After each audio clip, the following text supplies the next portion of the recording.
Dharma and the Sangha, by my accumulations of the practice of giving, so forth, may I become a Buddha to benefit all sentient beings. I go for refuge until I'm enlightened to the Buddha, the Dharma, and the Sangha. By my accumulations of the practice of giving, so forth, may I become a Buddha to benefit all sentient beings. I go for refuge until I'm enlightened to the Buddha, the Dharma, and the Sangha. By my accumulations of the practice of giving, so forth, may I become a Buddha to benefit all sentient beings. Om Ye Dharma Hetu Prabhava Hetum Desham Tathagato Yavatat Desham Chayo Niyoda Evam Vati Mahashramanaye Swaha. Om Ye Dharma Hetu Prabhava Hetum Desham Tathagato Yavatat Desham Chayo Nirodha Evam Vadi Mahashamanaye Swaha. Om Ye Dharma Hetu Prabhava Hetum Desham Tathagato Yavatat Desham Chayo Nirodha Evam Vati Mahashamanaye Swaha.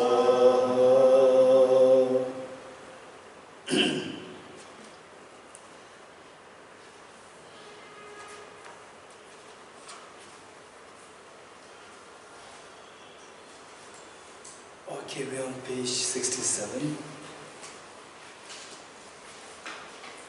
67, third paragraph, which reads, how is it not discontinuous?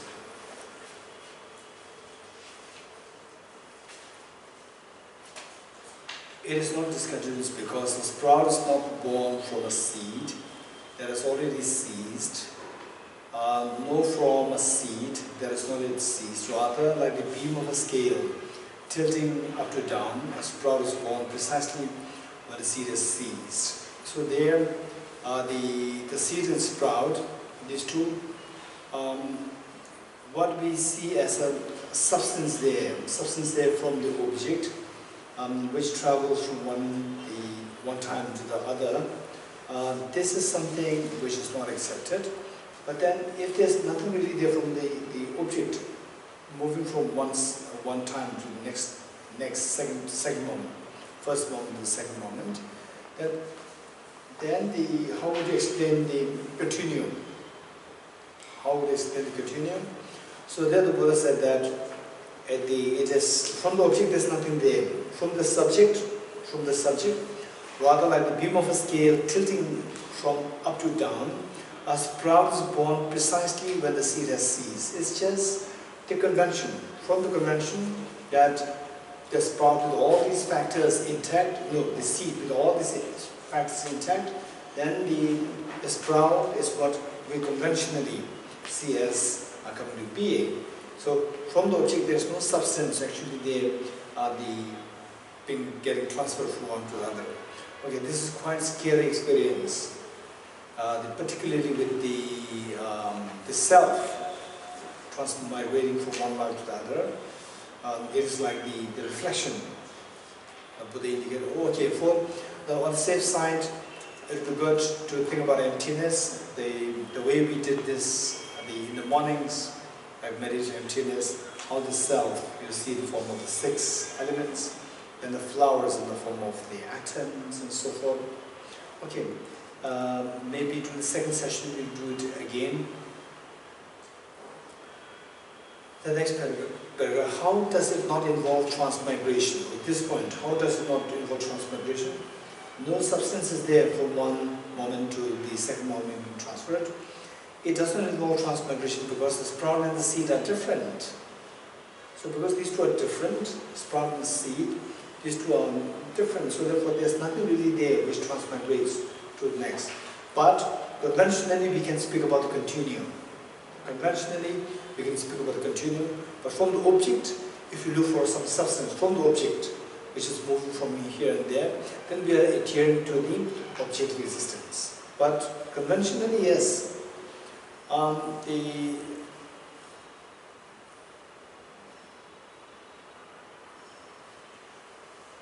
even the experience of emptiness, say when we track where the self is, like the 6 elements, you find it difficult to find the self. And at that point, some people, they feel a tremendous fear. Some people are tinted of fear. Because we are so addicted to looking for something objective, and we discover that it's not really there. So that not seeing this self objectively, and not seeing the self is non-existent altogether, we see these two as synonymous. For us, self, objective self are seen as same. When you say that there is no objective self, then you feel as well like self is not there.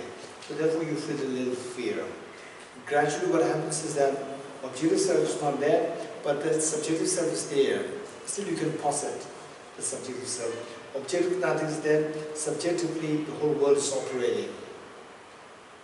In other words, the harmony between the emptiness of objective existence and subjectively how everything operates through dependent origination. So that is extremely important. That we require to think more. And for example, Lama Tsongkhapa, at one point, he was getting some experience of emptiness, and then there was another teacher, Lama Umapa, who was having a vision of Arya Nagarjuna, and Lama Tsongkhapa, at that point he was not having vision of Arya Nagarjuna. So Lama Tsongkhapa requested Lama Umapa to convey this message to Arya Nagarjuna, or this question to Arya Nagarjuna, as to whether his experience of emptiness really reflects that of the Prasanga's, the understanding.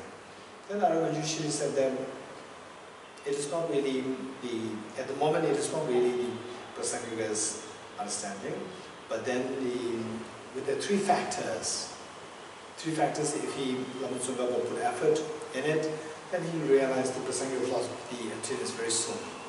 So the three factors, one I said was that he should make a very strong, fervent prayers to the patron deity.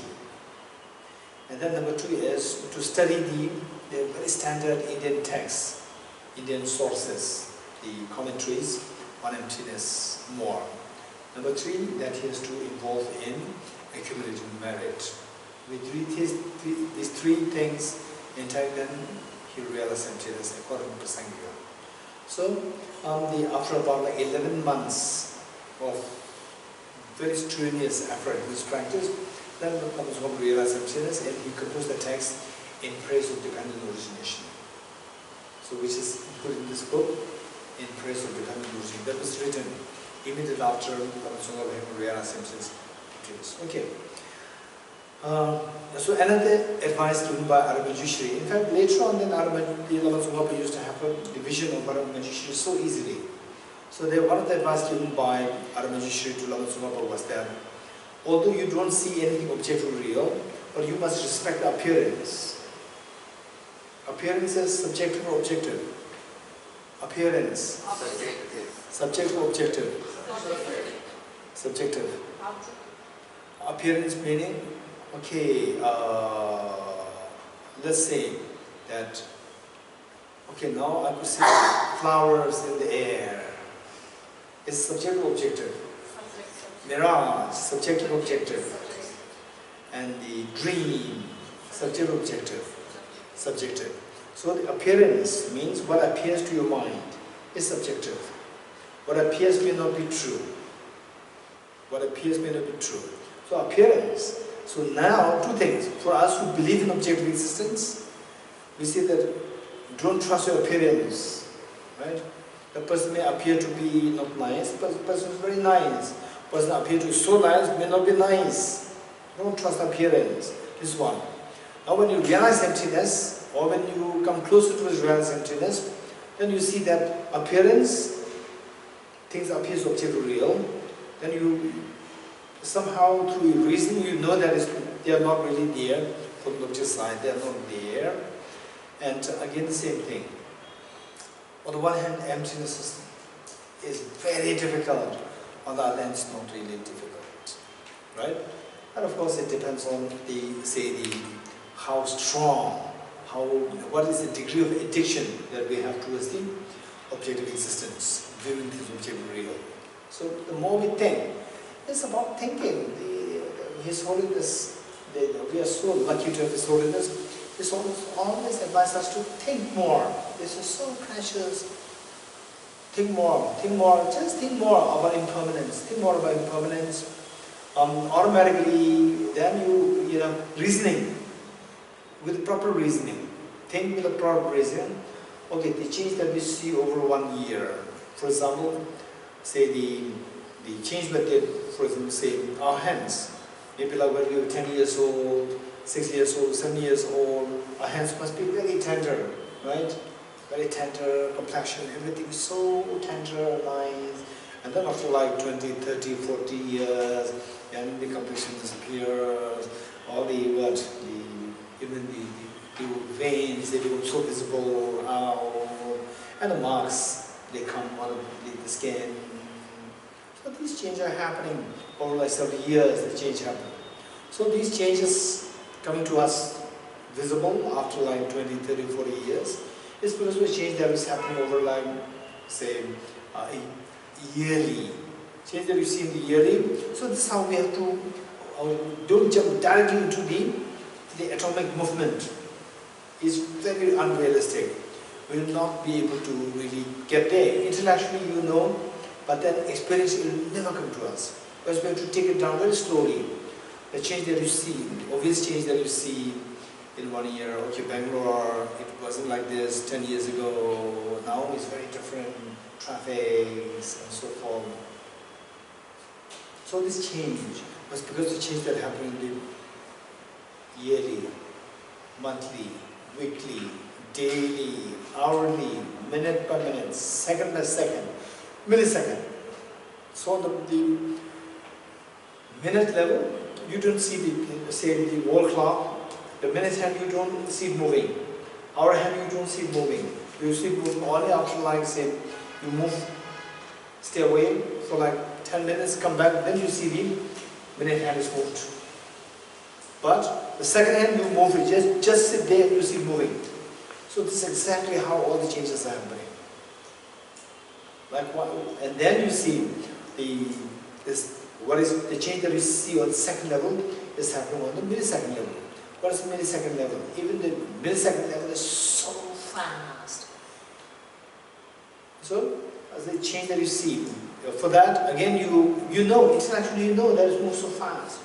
But you look at the timer, you press it, see how the digits move so fast. You look at it with your eyes, impact is going to be very different.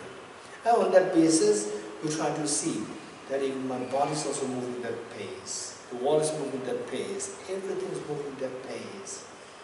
And then gradually this thought will come to us more and more vivid. And then, say at a certain point, of course it requires many other factors intact, then you will realize composite things are really very fast moving. It's quite scary. And then you look for greater meaning of life. Because what we are seeing is nothing really static there. Okay, likewise emptiness. Emptiness. Okay, I don't know whether Stencilla talked about the what? Yesterday you said something. Substance. Oh, the flower is a substance. The flower has a substance. Emptiness of flower does not have a substance. The flower has a substance. You're getting it? Okay, this is what we discussed. And did you discuss about that? Yes. You know that now? That the flower is substance and the emptiness of flower doesn't have substance. You know that concept now? No, Geshe, how a flower can be both a permanent and impermanent phenomenon. Flower is not permanent. Flower is not but permanent. emptiness of flower is permanent. Yes, emptiness of flower is permanent, yes. So they are two sides of the same coin, they are the same object. Like you say, They are not dependent the same arising object. is the same as... they are not the same object. Emptiness is not an object. Oh yes, emptiness is everything is object. Object meaning, object has two connotations. One is a thing, like this physical thing. Emptiness is not like this. You are right. So here what you talk about is subject and object. What is cognized by the subject is known as object. Object is opposed to subject, but the object is object in the sense of a thing, items, or the, what do you call it, the entities. So in that sense, emptiness is not an object. In that sense, that's true. Yeah. Okay, so this, I'll quickly share this with you. Okay, let's see. What is this? Flower. Flower. Okay. What is in my hand? Flower. What is in my hand? Nothing's there. Okay, this is very important. I'm going to do it very quick. We don't have time.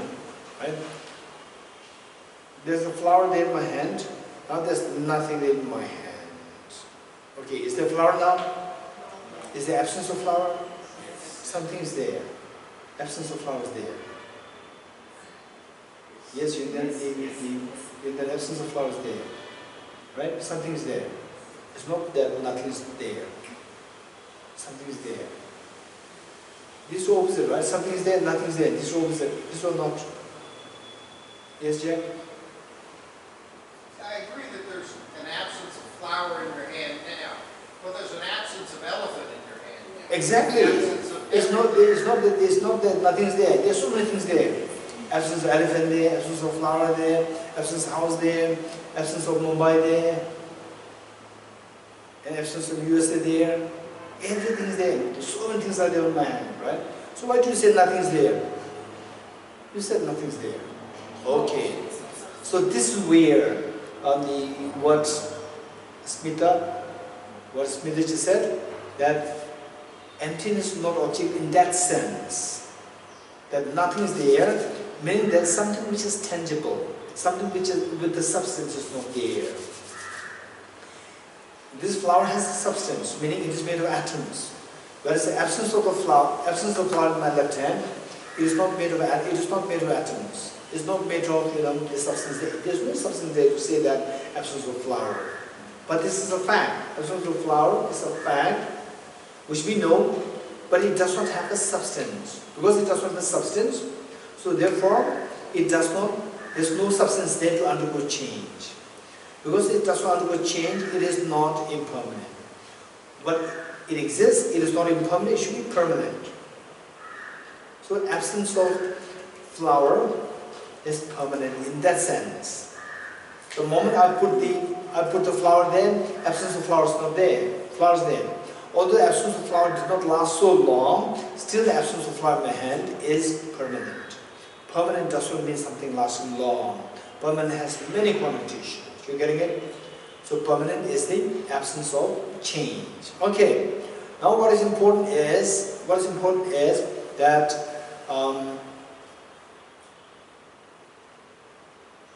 why does substance mean that it is impermanent, whereas something which doesn't have substance has to be permanent? Why? Substance means something which there's an object there, which is made of particles, which is made of the temporal seconds of the mind.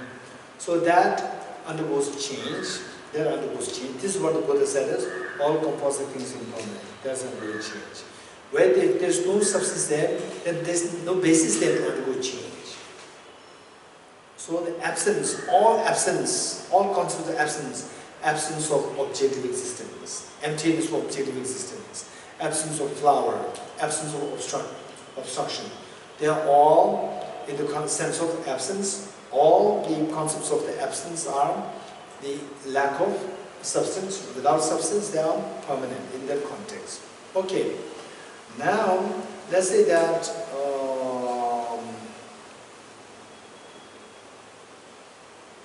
okay.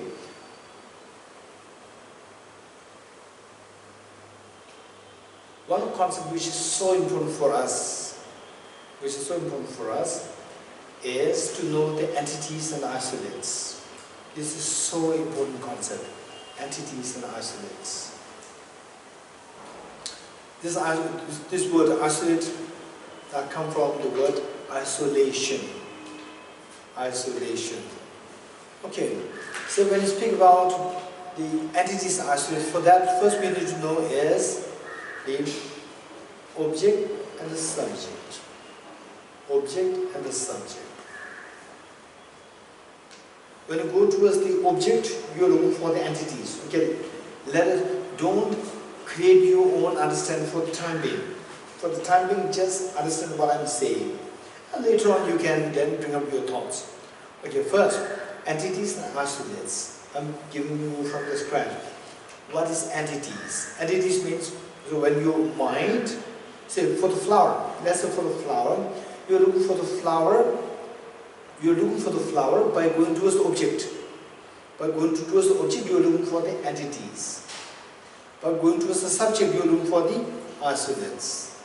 And I will tell you why one is known as entity, why it's not just randomly given the label. When you look for the object, by going towards the object, you're looking for the entities.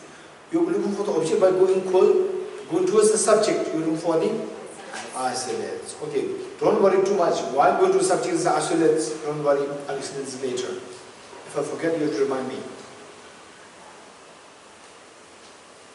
Now, my question to you is, how many things are in my hand? One. What is that? Flower. The color of the flower is in my hand? Yes. Color of the flower is in the flower? Yes. Color of the flower is flower. That's amazing. Shape of the flower is also flower. Color of the flower is also flower. Color of the flower is not a flower. Color of the flower is the characteristic of the flower.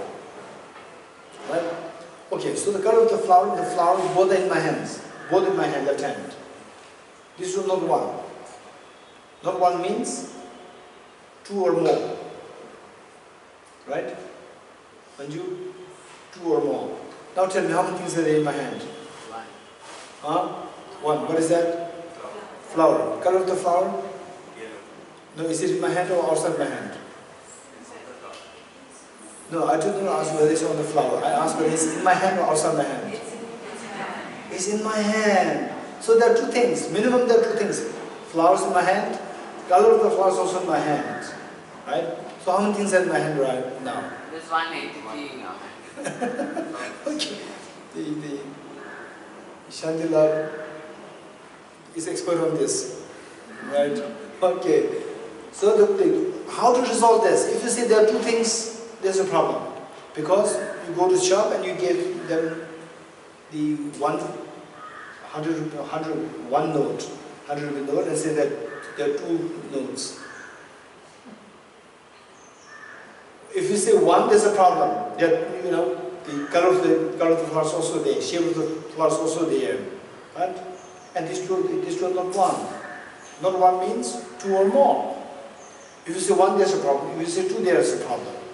So how to resolve this problem is only if you know the concept of the entities and the isolates. How? Okay, when you say flower and the color of the flower, when you go towards the object, whether these two one or different, you go towards the object, you can see in one way. You go towards the subject, you can see in another way. Okay, let's go towards the object. Going towards the object, you ask me where's the flower, I said this is the flower, correct or not correct? Okay, when I point my finger towards the object, am I going towards the object or am I going towards the subject?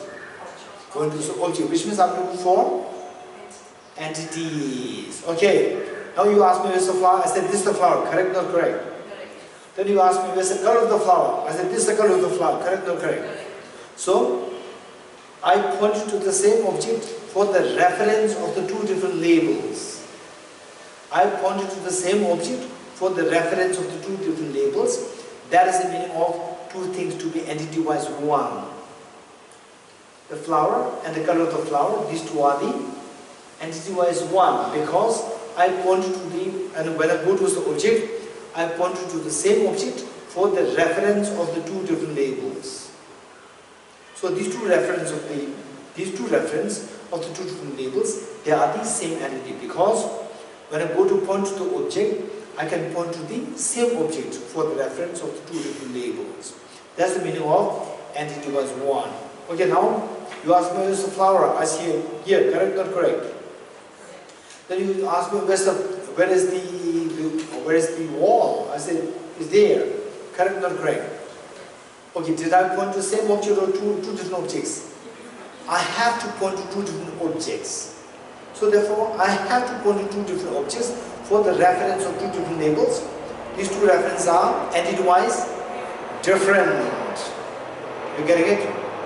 Okay, now this is the meaning of entity. Entity meaning the object. Entity, the object. Now we go to the subject to look for the isolates. Go towards the subject. How we go to the subject? Let's say easier would be the table. The table and the top plank of the table. Right? Okay, where is the table? I say it's here, correct, not correct? This is the table, correct, not correct? Where's the top plank of the table? I say this is the top plank of the table, correct, not correct? Both are correct, which means the table and the top plank of the table is one, entity-wise, one. Very good. Okay, now we will go to the subject to look for the isolates. We'll go to the subject. Okay, for that, you don't look at the table. Close your eyes. Close your eyes and think of the table. Think of the table. Thinking is subject, not object. Think of the table. Okay, now you think of the top plank of the table. Think of the top plank of the table. Okay, tell me. Now open your eyes and tell me, are these two different or these two same in your mind? Huh? Table and the top plank of the table. These two appear different or these two appear same? Same. Huh? That's amazing. In Mumbai, these two, in Bangalore, these were same. Oh. They said, in your mind, how did they appear? They appear same or different? So they said, there's nothing about it. Okay, let's think about it again. Close your eyes, think about it. Okay, think of the table. Think of the table. Okay, now open your eyes. I think you are mixing up the two things, because I do not ask you to open your eyes. Now open your eyes. Now close your eyes. Think of the top plank of the table.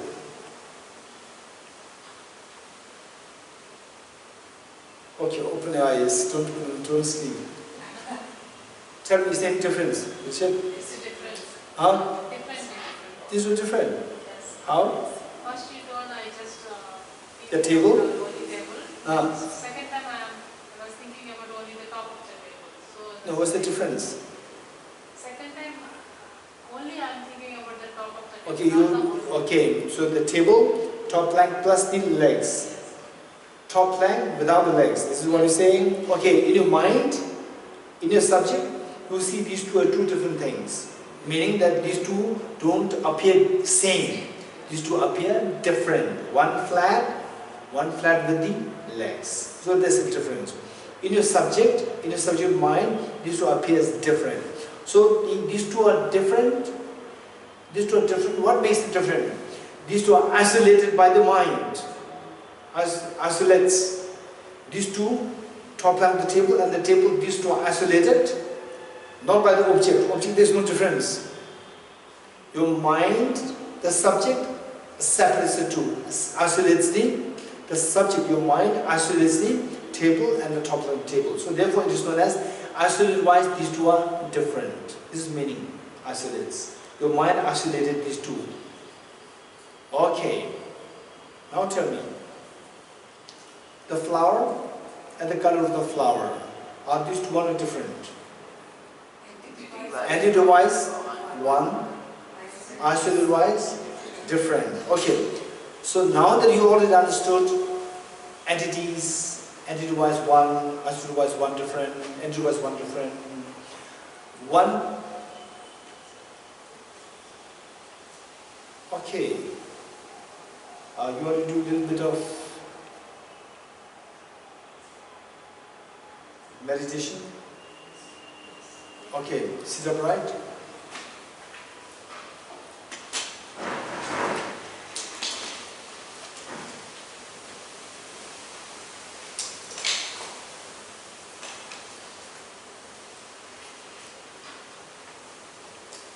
Okay, let's meditate on diamond. Okay, meditate on diamond.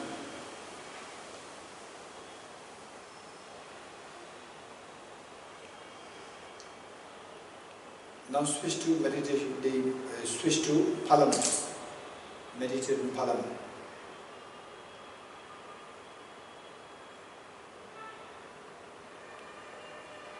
Okay, what's the difference? Check what's the difference? Diamond and then pollen. Palam. Pollen. Yes. You didn't meditate. Let's meditate on it. Meditate. Okay. Diamond, you have to be serious. Meditate. Hey, diamond. No, first diamond. Meditate on diamond. Just follow what I'm saying.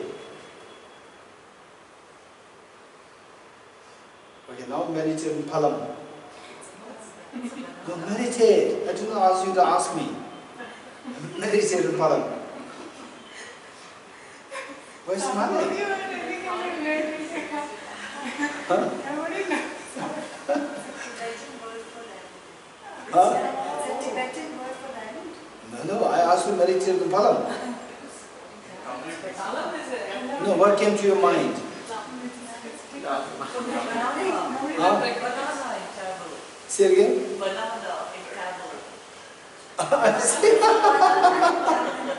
Okay. Palam. In Tibetan it is diamond. In Tibetan it is diamond. In Tibetan it is diamond. So I don't know Tamil, I only know in Tibetan. Okay, now meditate on diamond. Now meditate on diamond. Okay, now meditate on palam. Okay, tell me what's the difference? Huh? Just the difference in label. What comes to your mind is identically same. You're getting it? Although the labels are different, but these two are isolated wise same. Isolated wise one, entity wise one. You're getting it?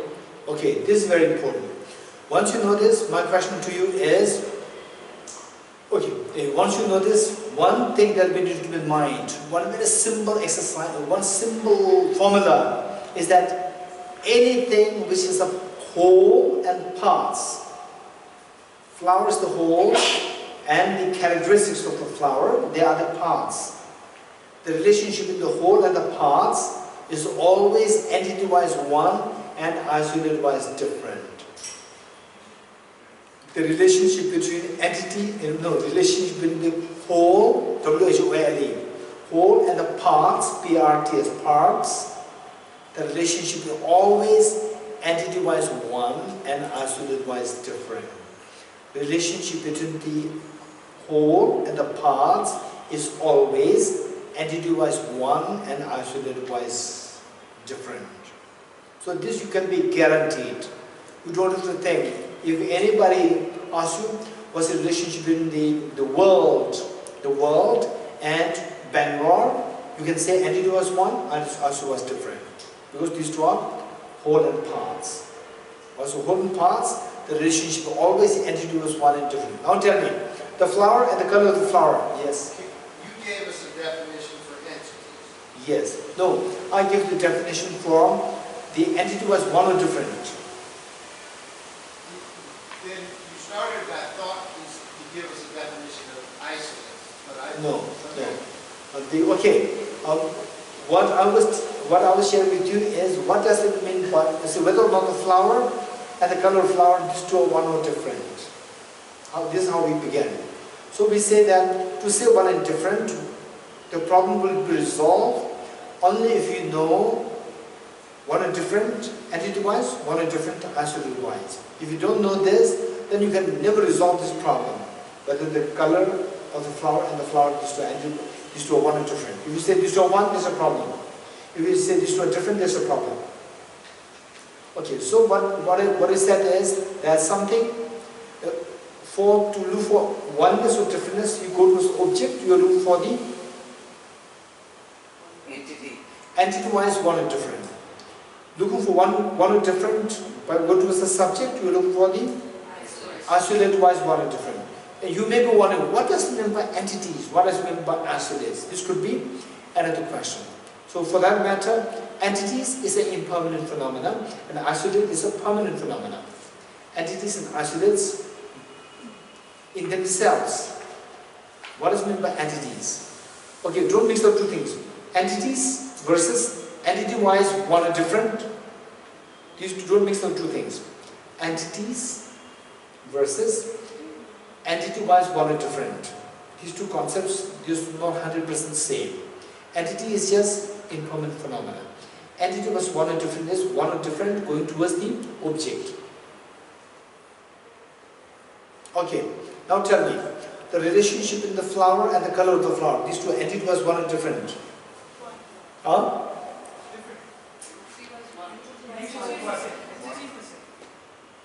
How? Flower and the color of the flower, entity was one and different. One.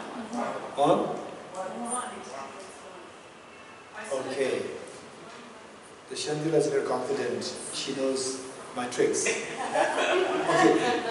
Don't trust my face, right? I'm just checking your confidence. The moment you say that this entity was one, I say, how? You say you change your mind? Different. Okay, just be confident with what you're saying. So entity was one. Flower and the color of the flower. These two isolated wise, one are different. How? They appear differently to the mind. Okay, you close your eyes, or subjectively, or say in your mind, you see these two things as different. Or in your mind, these two appear as different. One. Or you can say these two are, the relationship is parts, the whole and the part. Whole and the parts, the relationship is always isolated as different. But better would be to say how Sanjayji said, that these two are isolated as different, because these two appear as different to our subjective mind. This is the best answer. Okay, with this, the next question is, how many isolates are there? How many, say, the isolates, meaning the flower, right? Say we speak about, this same object has many isolates. Because our mind can separate so many things. The color of the flower, shape of the flower, and so forth. How many such isolates are there? Infinite. And this flower exists objectively or not? Objectively, subjectively? Subjectively. Subjectively. So this flower is empty of objective existence, yes? This flower is empty of objective existence, also one of the characteristics of this flower, yes? Do you agree with me now? Yes. So the emptiness of the objective existence of the flower, and the flower, the entity was one and different. One. Emptiness of the flower, emptiness of objective existence of this flower, and this flower was the relationship. Entity was one and different. One. How? Point to the same thing to show infinite. Okay, group A, you look at through naked eyes. Group B, you look at through electron microscope, and you give me the answer pertaining to the flower. You see the flower or no flower? Group A, what is this? Group B, what is this? No flower. Emptiness of flower. So I point to the same object for the two reference. The flower, emptiness of flower. I point to the same object. You getting it? So these two are entity as one. Emptiness of flower and the flower, these two are entity as one. Okay, isolate was one and different. Okay, now this is my question to you. How emptiness of flower and the flower, these two entities isolate was different? How? Because one you're analyzing through conventional analysis and one Okay, you're looking so at one, the flower is the object seen by the conventional analysis, and the emptiness of flower is seen by the ultimate analysis. So these two are in your mind. In your mind, these two appear as different. Any other answers? This is a very good answer. Any other answer? How the emptiness of the flower and the flower, these two are isolated wise different. Any other answer? Towards the subject, you see them as two different. How? Go towards the subject. In your subject, in your subject mind, the flower and the emptiness of the flower appears two different objects. How? They appear as different. How? Yes, I agree with you. How? Anybody? Anyone? Conventional one has several isolates. Huh? Conventional flower. Flower has several isolates. Everything has multiple isolates. Everything. Not only the flower, even the emptiness of the flower also has multiple, innumerable isolates. Substance comes to mind when you think of the flower. And the absence of flower, when you think of the emptiness of the flower, there is no substance. Okay, when the flower comes to your mind, there is the concept of the substance coming to you, or a composite phenomena coming to you. Emptiness of the flower comes to your mind, the absence, the substance also comes to your mind. So it appears as different. Anymore, there are many ways of. Just like color, emptiness is an attribute of Or one emptiness of the flower is the attribute, one of the attributes, one of the characteristics, one of the parts of the flower, and flowers may not object. Very good. Any more answers? Emptiness of the flower is a negative phenomenon, and the flower is a positive phenomena, right? Positive phenomena, how it appears in your mind. Negative phenomena is through explicitly negating object negation. Positive phenomena, not through explicitly negating object negation. So therefore, these two appears different. One is positive, one is negative. You getting it? Okay. These were different. This absolute was different. Entity was same. Okay. So now finally, after studying this Seedling Sutra, we have to try to get used to emptiness. You're getting it? Okay, now I'll ask you several questions. You tell me. What is this? Huh? Glass of water. What is this? microphone. Microphone. What is this?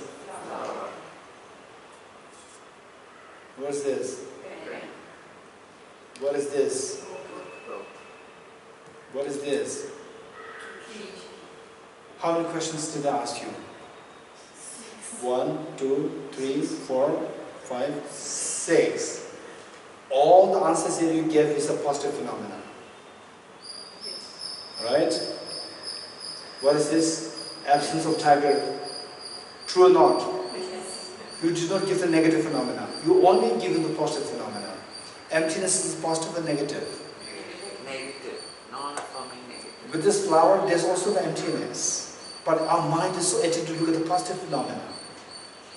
You're getting it? Our mind is never keen to look at the negative phenomena.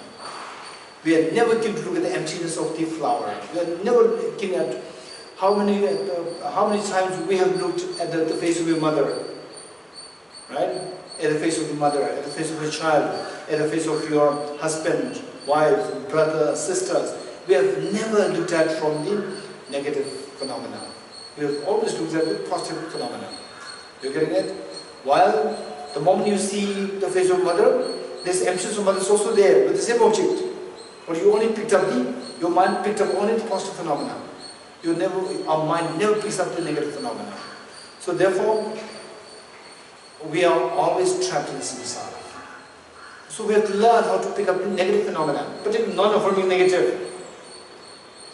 Absence of the objective existence of my mother, absence of the objective existence of flower, absence of the objective existence of the glass of water, absence of the objective existence of myself. So when you take a shower, absence of the objective existence of the water that is showering me, absence of the objective existence of the body that I'm washing, absence of the objective existence of the dirt that I'm removing, right? So this we have to train ourselves to look at the negative phenomena. But when you drive, don't do it. I'm very serious with this. When you drive, don't do this. Because there are some people, they said, Geshe is amazing. When I'm driving, I feel the emptiness of the car before me. This is crazy. That don't do it. Driving, and some people worse, even on bike. On the bike? No? Lucky. Okay, Jack? Right? Don't give emptiness at that point. Sanjayji? No. Raviji? No. Sit in a car. Cycle. Same. Cycle is a little bit okay, but bike, some people, they are terrible.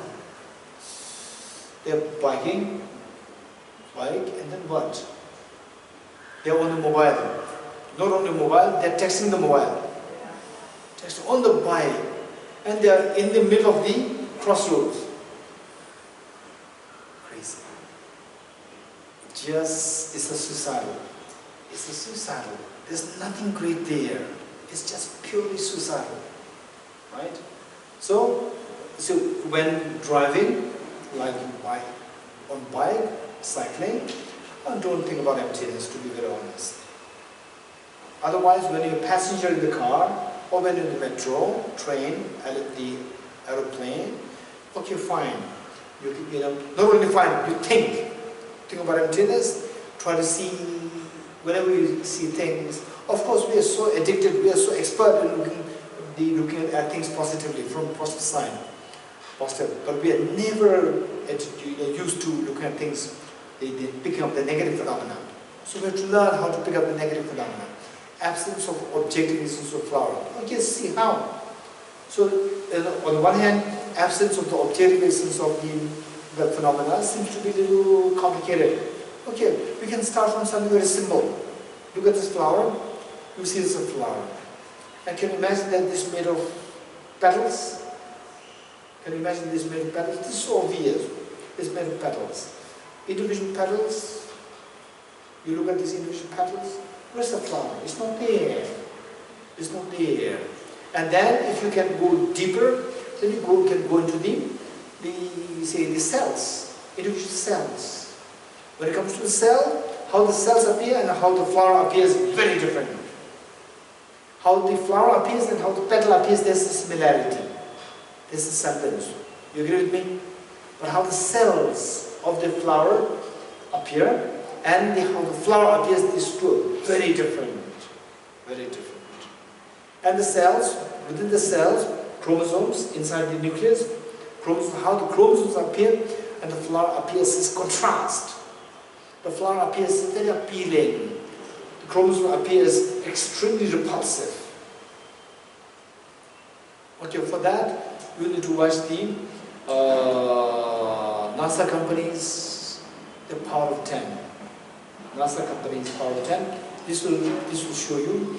Okay, those of you who are interested, just Google search the Power of 10. Power of 10, and many versions will come up. You pick up one from the NASA company. There are many versions. You can look all they are fine. They are very similar. The Power of 10. The Power of 10. Okay. What is seen here? You multiply this by 10 times. And then you keep zooming in. 10 times, 10 times, 10 times, 10 times. Keep zooming in, then you will see the cells. Keep zooming, you will see the chromosomes. Keep zooming, you will see the DNA molecules. Keep zooming, you will see the atoms. Right? From the atom, then I think they stopped at the atom, or they stopped at the protons. They stopped the protons.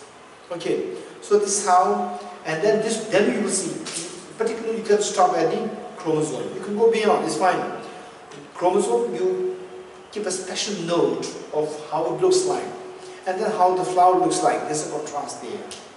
With this contrast, what I'm seeing as a flower is just coming from my mind. It's not really there. From there, look at these chromosomes. Where's the flower? It's not there. Just stay there and experience with the chromosomes. Then ask this question to yourself, where's the flower? It's not there. You're getting it? When it comes to the experience, it is not there, stay there. And tickling sensations may come to your body. A tinge of fear may come to you. In some cases, the waves, very cold waves may flow in your body. In some cases, very triangular experience may come to you. Okay. Should any of these experiences come to you, you are very fortunate. You are in a proper direction. But still, it doesn't mean that this is the emptiness. It is still a very gross experience, emptiness. So when will you get emptiness? It depends on how extensively you have studied, how extensively you have reflected upon. Then that will decide. The same analysis will take you a deeper experience. Although someone who is new to the concept of emptiness, someone who is married to emptiness, studying, reflecting, meditating for all these many years, two of them may speak the same word. The meaning that they are coming up with is very different. One, the meaning is so deep, and the other, the meaning is very shallow. Okay, so the point is, even though it's shallow, it's very precious. We have to keep going like this. So learn from this experience. When you see a flower, okay, you see a flower. And you also look at the emptiness of flower. How?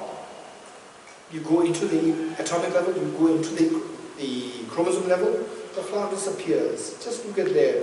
Where's the flower? It's not really there. Right? And then, to put it simply,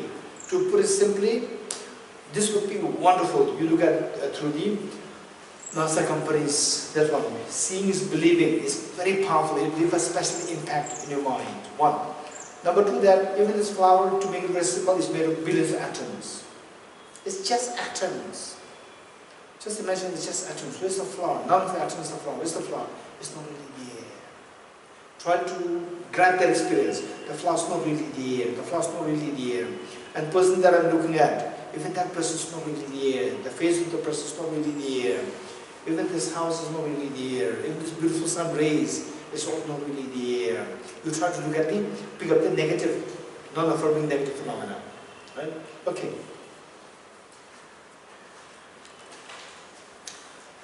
Page 67.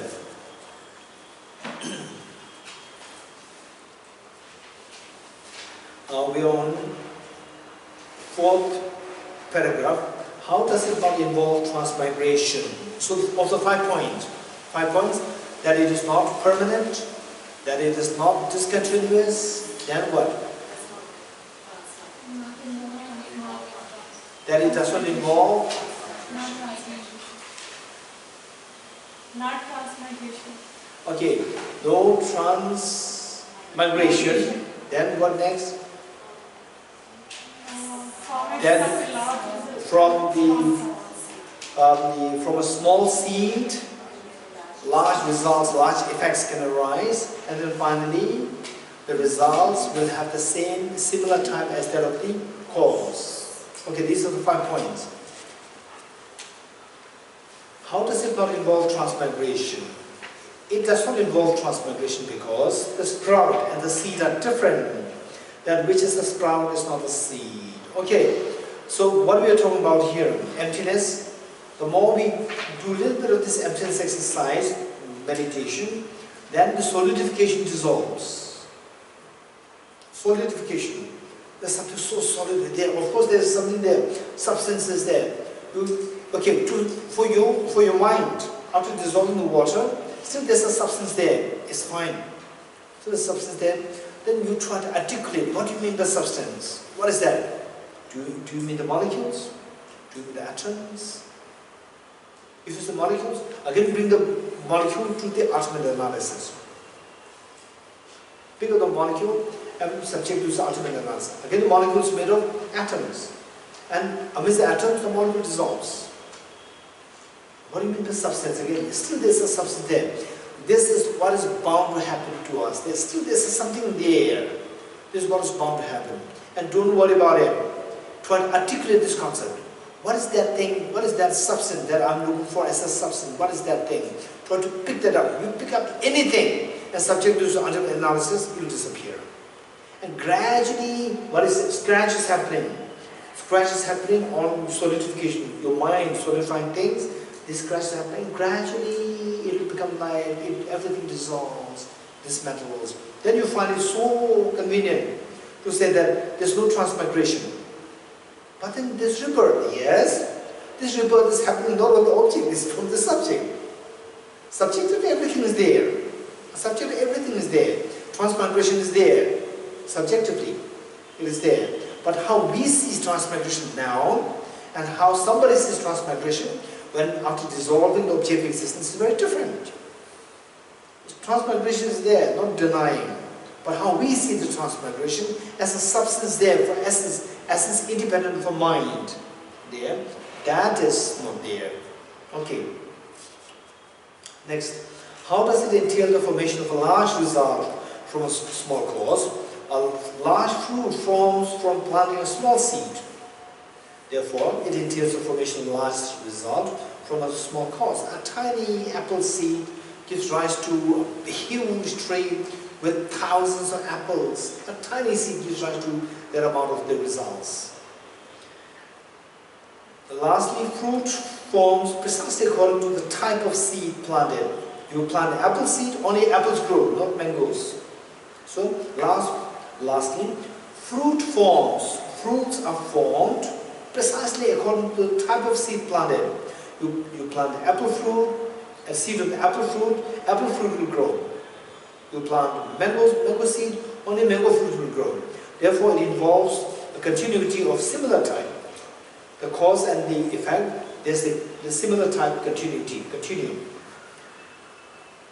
Thus is outer dependent arising to be seen in terms of 5 aspects. Similarly, inner dependent arising also arises from 2 principles. Now that outer dependent arising finishes, now the inner dependent arising.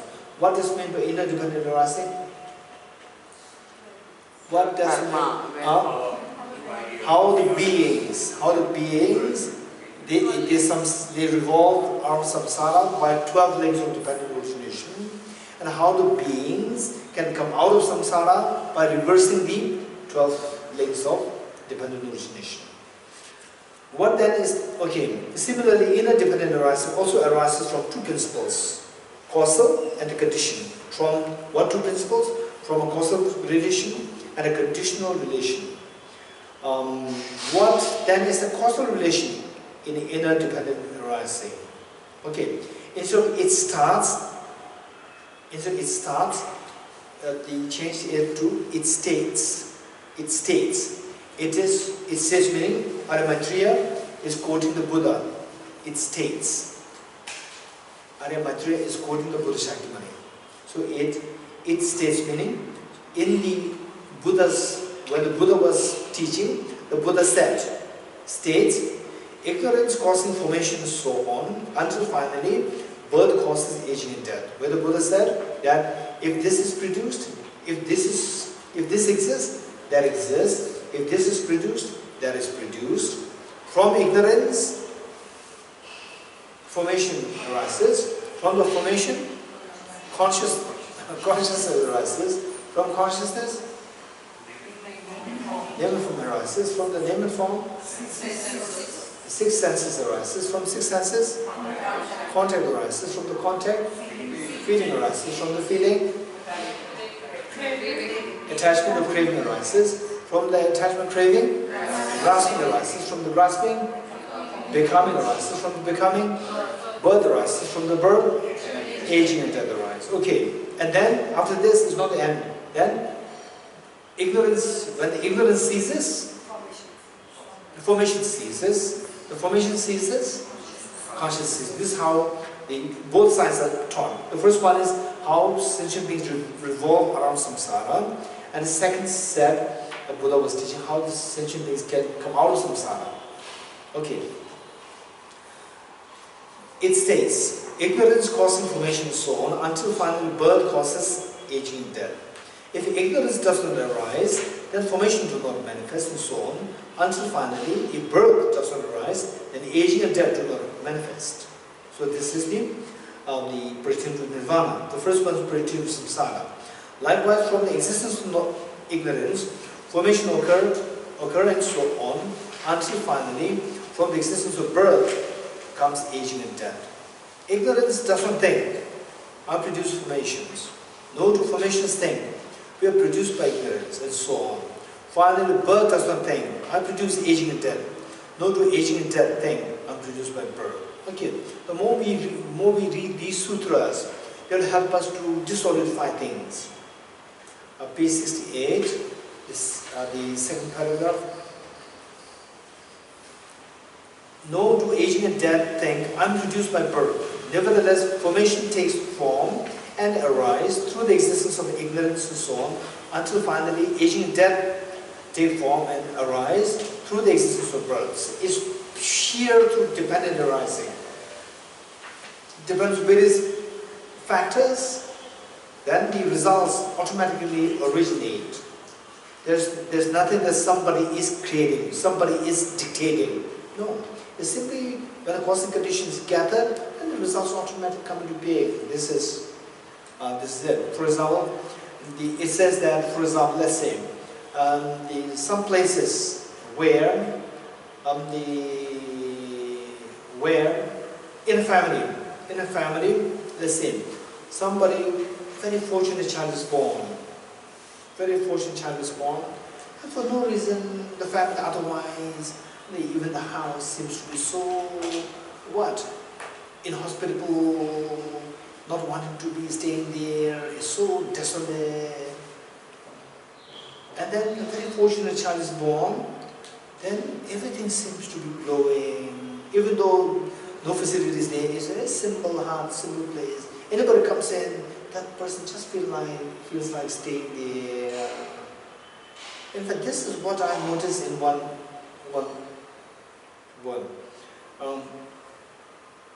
This one monk in my monastery, in Drepung Loseling Monastery, a very senior monk. And I think I was there. I saw that his house, his small room. You go in, it's like a place where you just feel like staying. Beautiful. Then he moved. Next time I entered the room, I was expecting that it has the same environment, atmosphere, or the ambience. I went in, it's just that this is not the same house. It's very different. So the person who stays there makes a whole difference. So therefore, some children, very fortunate, meritorious children, they are born, everything changes automatically because that condition is missing. For this environment to look so elegant, so nice, hospitable, warm, cozy, that element is missing. Element of merit is missing. When the moment the child, with a very meritorious child, is born there, automatically everything starts to glow. Anybody who wants to come in, they just feel like staying here.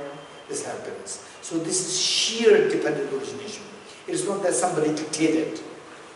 Right? It's a sheer dependent. But when these factors, they're married and all these factors are there, things look so nice. The moment someone who's very meritorious leaves the place, everything becomes so abandoned and so dry, dusty, like this. Okay. Thus is the causal relation in inner dependent arising to be seen.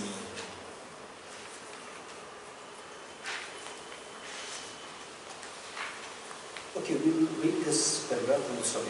How is the conditional relation of condition in inner dependence arising to be seen?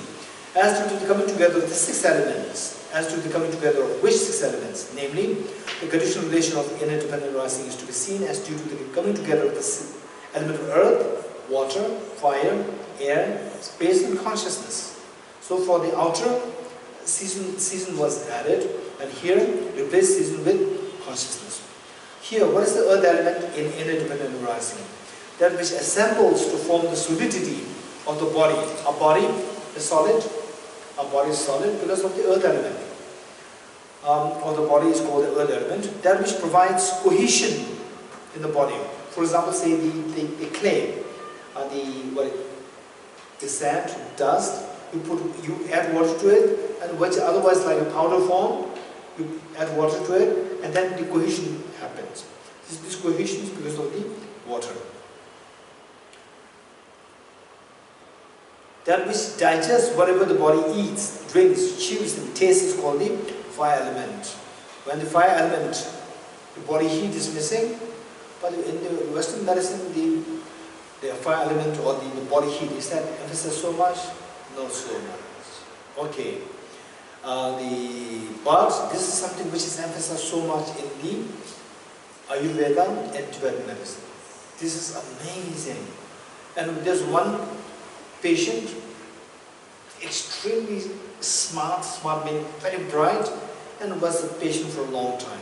And he could sense his own body so precisely that he said that his own experience, the many years of his being sick and suffering, he would tell, the first advice that he would tell people is, the best treatment is to keep the body warm. This is his advice, his experiential advice. The best treatment, the best medicine is keep the body warm. Don't keep the body cold, keep the body warm. Then you eat, the food will digest. You drink, even the water, everything will go to the various places very quiet. So the body heat, this is something which is so unique. And I'm quite impressed. Recently, somebody sent me a clip which says that some of the beggars, they don't even get a hot meal. This word, hot meal, this is amazing. Some people, right, out of, what do you call it, to make things easy for one's practice, they go into solitary retreat, and they don't cook, they just bring everything ready-made, and the weather is so cold, you eat these things, it doesn't work. The moment you eat something hot, instantly the body gets energy. So this part, the heat, that is not so much emphasized in the allopathic medicine, whereas it's emphasized so much in the Ayurveda and Tibetan medicine. Okay. Now, why? That which digests whatever the body eats, drinks, chews, and tastes is called the fire element. That which performs the function of the body's inhalation, exhalation is called the air element. That which allows the body to have hollow spaces inside is called the space element. That which produces the sprouts of name and form, like reeds in the sheaf. So actually Tibetan, there is Dungkim. It is more like the same. Okay, this is, it may have this meaning, but in the Tibetan original, it has like the three pillars, the three, what are called, columns. Three columns put together, and they stand. And then you make a very simple tent. You understand what I'm saying? Three columns. Like this, the tripod. Three columns there. Three columns put together. They support each other, yes? They support each other. Why column A is not falling? Because B and C are supporting. Why B is not falling? A and C is falling. Why C is not falling? A and B is supporting. Okay, this is how they support each other. Likewise, our body and the mind, name and form. Name and form, our body and mind, these two support each other. Why our mind is not ejected from the body? Because the body is very healthy. Why the body is not decaying? Why the body is not decomposing? Because of the mind. The moment the mind leaves, the body will decompose. So why the mind is not being ejected? Because the body is very healthy, it sustains it. So these two are mutually enhancing. So this is like the two columns supporting each other. Okay, whereas like reeds in a sheet, this is how they translated, this translated.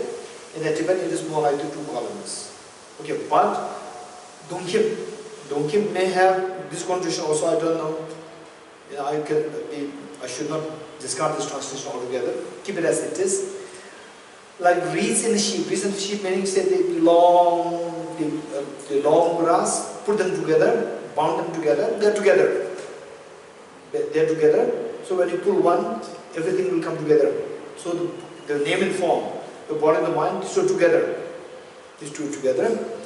that which produces the sprouts of the name and the form. Sprout is just the metaphor. So name and form comes into being from the name from your past life. Name meaning your mind comes from past life, and the form, your body, comes from your parents. These two then are combined together like the two columns or the reeds, the long grass, put together in the form of a sheaf, in the form of bundle, sheaf, bundle. The combination of the 5 collections of consciousness, together with the defiled mental consciousness, is called the consciousness element. So we have what? We have the ignorance, karma, and the consciousness. So what is this consciousness? What is consciousness? Okay, so we are talking 6 elements. 6 elements. Earth, water, fire, air, space. These are all done. All done. Now the consciousness. So this consciousness in the form of in the context of the 6 elements. Consciousness in the context of the 12 links of dependent origination. You're getting it? In the 6 elements there is consciousness. Yes, no? Yes. Where is it? Number 3. In the 6 elements. Last, number 6. And the consciousness in the context of the 12 links of dependent origination. A third, number 3. Okay, so that consciousness and the consciousness in the context of the 12 links of dependent origination, and the consciousness in the context of the name and form. What's the consciousness in the name and form? Which link? Number 4. Name and form. Which is consciousness? Name or form? Name. Why name? Because it's not form. It's not form. Space is also name.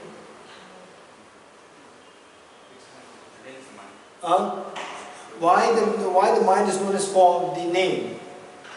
Because the form comes from the beings. Huh? From your past life, maybe. It came from the past life. Yeah, that's true. But why is it known as the name? Is it because it labels things? Because it labels things. It labels things. It gives names. It gives names to somebody. Anybody else? Okay, this is very important. Yes? Stanza. Lack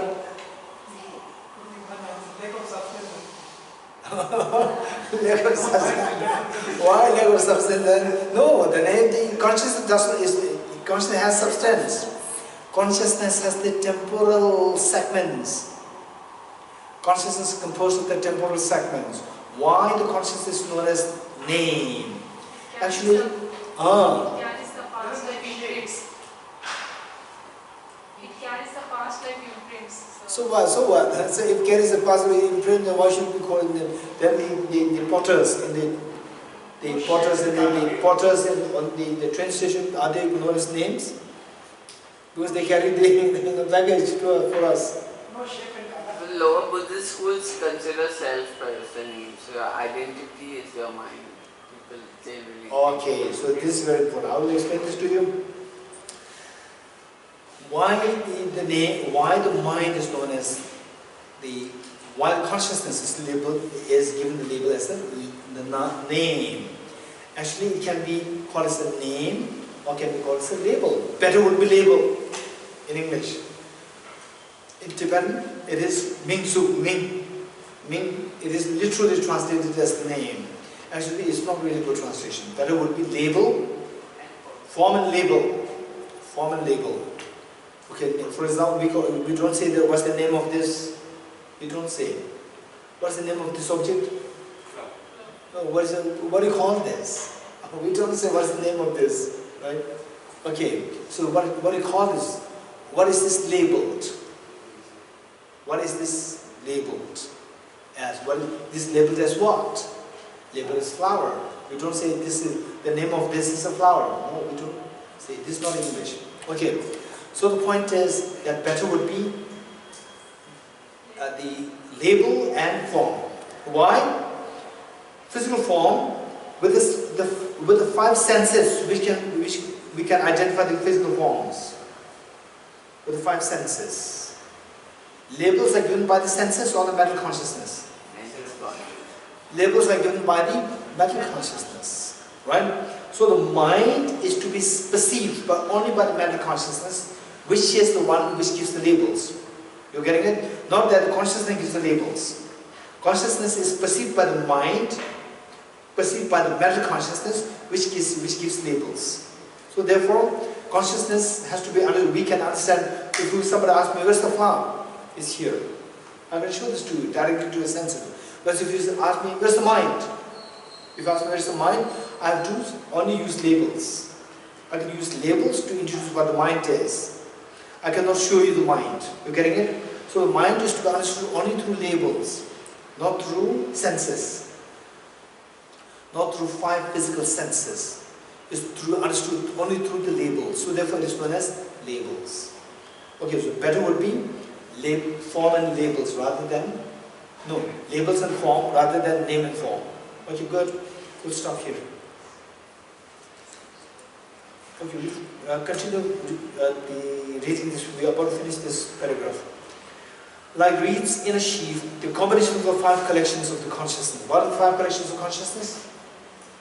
What are the 5 collections of the consciousness? In the middle of the second last paragraph, page 68, in the middle, name and form, like reeds in a sheaf. I sense, your sense. Yes, Body the sense. 5 sense consciousnesses: eye sense consciousness, ear sense consciousness, nose consciousness, tongue sense consciousness, body sense consciousness, together with the default mental consciousness. So these 6 together is known as the label, in the context of the label and the form, label and form, name and form. And these 6 together is known as the consciousness in the context of the 12 links of dependent origination. These 6 together is known as the consciousness, element of consciousness in the context of these 6 elements. So consciousness comes 3 times. When? 3 times where? What 3 times? Ignorance. 1 in the context of 12 links of dependent origination, another in the context of 6 elements, another. Don't listen here. No, which anyway, yes. 1 in the context of the context of the 3rd link of the 12 links of dependent origination. 1, yes, 3rd and the 4th. 3rd, consciousness. 4th, name and form. And the 3rd, it comes in the context of the 6 elements. Very good. Okay. It's called consciousness element. Without these conditions, meaning the 6 elements, the body cannot be born. Our body cannot be born. But when the inner earth element is not deficient, when the inner earth element is there, and likewise the element of water, fire, air, space, consciousness are not deficient, then from the coming together of all these factors, the body is formed, comes into origination. But it depends on these factors, then our body comes into origination. Okay, we'll stop here.